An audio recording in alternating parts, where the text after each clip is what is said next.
नमस्कार, आप सभी का स्वागत है हमारे यूट्यूब चैनल सीजीजी के यादव में। इस वीडियो में हम छत्तीसगढ़ इतिहास का 10 अति महत्वपूर्ण प्रश्न लेकर आए हैं जो एग्जाम में बार-बार पूछा जाता है। तो आज का पहला प्रश्न देखेंगे, उदयपुर जागीर के नरेश शिवराज सिंह ने अंग्रेजी राज्य के विरुद्ध विद्रोह किया था। इस विद्रोह के लिए उन्हें किसने प्रेरित किया था? तो इसका सही आंसर हो जाएगा ऑप्शन सी, सुरेंद्र साय ने। ठीक है, उदयपुर जागीर के नरेश कौन था? शिवराज सिंह। उसने किसके खिलाफ विद्रोह किया था? अंग्रेजी राज्य के विरुद्ध विद्रोह किया था। तो इसके लिए प्रेरित उसे किसने किया था, यह चीज पूछा है, तो सुरेंद्र साय ने प्रेरित किया था। अगला प्रश्न है, बस्तर के परलकोट के किस जमींदार ने सन 1824 में ब्रिटिश सत्ता के विरुद्ध विद्रोह किया था? तो इसका सही आंसर हो जाएगा ऑप्शन सी हो जाएगा, गेंदसी। ठीक है, तो बस्तर के परलकोट के जमींदार कौन थे? गेंदसी थे। ठीक है, जिन्होंने 1824 में ब्रिटिश सत्ता के विरुद्ध क्या किया था? विद्रोह किया था। ठीक है, अब 20 जनवरी 1800, ये डेट याद रखिएगा, 20 जनवरी 1825 को अंग्रेजों द्वारा इन्हें फांसी दे दिया गया था। तो एग्जाम में पूछा जा सकता है कि गेंदसी को फांसी कब दिया गया था। ठीक है, तो 20 जनवरी 1825 में फांसी दिया गया था। अगला है, छत्तीसगढ़ की रियासतों के विलीनीकरण के समय बस्तर राज्य के किस शासक ने समझौते पर हस्ताक्षर किया? तो इसका सही आंसर है ऑप्शन बी, प्रवीण चंद्र भंजदेव। तो स्वतंत्रता पश्चात विलीनीकरण पर बस्तर रियासत के शासक प्रवीण चंद्र भंजदेव ने हस्ताक्षर किया था। अगला है, छत्तीसगढ़ के ग्रामीण क्षेत्रों में पौनी का अर्थ क्या है? तो छत्तीसगढ़ के जो ग्रामीण क्षेत्र है उसमें पौनी एक शब्द है, उसका क्या अर्थ होता है ये पूछा है। तो इसका सही आंसर हो जाएगा विशेष सेवादार। ठीक है, विशेष सेवादार होता है। तो ग्रामीण क्षेत्रों में विशेष सेवादारों को पौनी कहा जाता है, इसको याद रखिएगा। अगला देखेंगे, भारत छोड़ो आंदोलन के समय रायपुर के डिप्टी कमिश्नर कौन थे? मोस्ट आईएमपी प्रश्न है ये, एग्जाम में बार बार आता है। ठीक है, तो आर के पाटिल हो जाएगा इसका सही आंसर। भारत छोड़ो आंदोलन के समय रायपुर के डिप्टी कमिश्नर आर के पाटिल थे। ठीक है, तो अगस्त 1942 से डेट याद रखिएगा, अगस्त 1942 में आर के पाटिल रायपुर के डिप्टी कमिश्नर थे। तो भारत छोड़ो आंदोलन कब चल रहा था? तो 1942 में, ये चीज भी याद रखिएगा। अगला प्रश्न देखेंगे, महाकंतार के किस राजा को समुद्रगुप्त ने हराया था? तो इसका सही आंसर क्या हो जाएगा? ऑप्शन बी हो जाएगा, व्याघ्रराज। ठीक है, महाकंतार के राजा कौन थे? व्याघ्रराज, जिसे किसने हराया था? समुद्रगुप्त ने हराया था।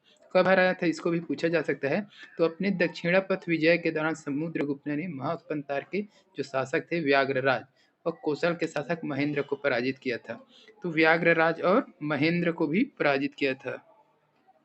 ठीक है, ये कहाँ के थे? कौशल के थे। ठीक है, इसमें महाकंतार का पूछा इसलिए इसका आंसर बी आ गया। ठीक है, और कौशल का पूछा तो महेंद्र। ठीक है, चलिए अगला प्रश्न देखेंगे, सोना खान के नारायण सिंह को प्रथम बार कब गिरफ्तार कर जेल में डाला गया? तो नारायण सिंह को प्रथम बार गिरफ्तार करके जेल में कब डाला गया है? तो इसका सही आंसर हो जाएगा ऑप्शन सी हो जाएगा, अक्टूबर 1856 में।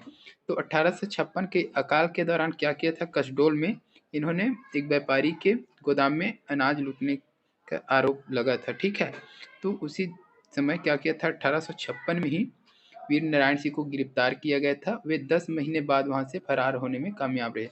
उसके बाद वो 10 महीने बाद क्या हो गए थे? फरार भी हो गए थे। ठीक है, तो इस चीज को याद रखिएगा। अगला प्रश्न देखेंगे, असहयोग आंदोलन के समय छत्तीसगढ़ में ऑनरेरी मजिस्ट्रेट के पद से त्यागपत्र देने वाला इनमें से कौन था?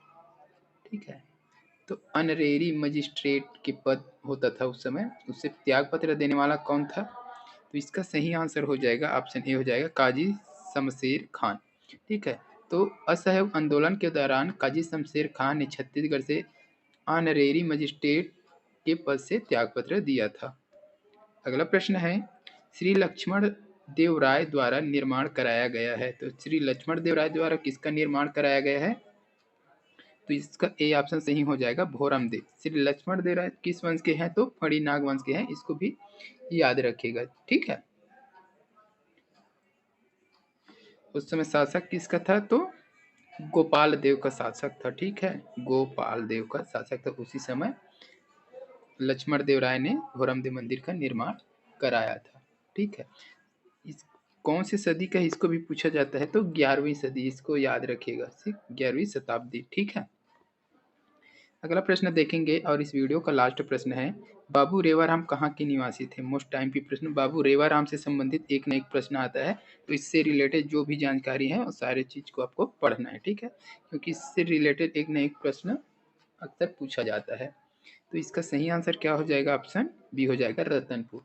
तो कवि तथा इतिहासकार है ये बाबू रेवाराम, जो है कवि तथा इतिहासकार है। इसका जन्म 1813 को रतनपुर में हुआ। इसका मृत्यु कब हुआ था, तो 1873 में हुई थी, ठीक है, इसको याद रखिएगा।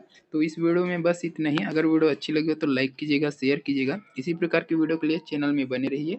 जल्द मिलते हैं अगले वीडियो के साथ, तब तक के लिए वंदे मातरम, जय हिंद, जय छत्तीसगढ़।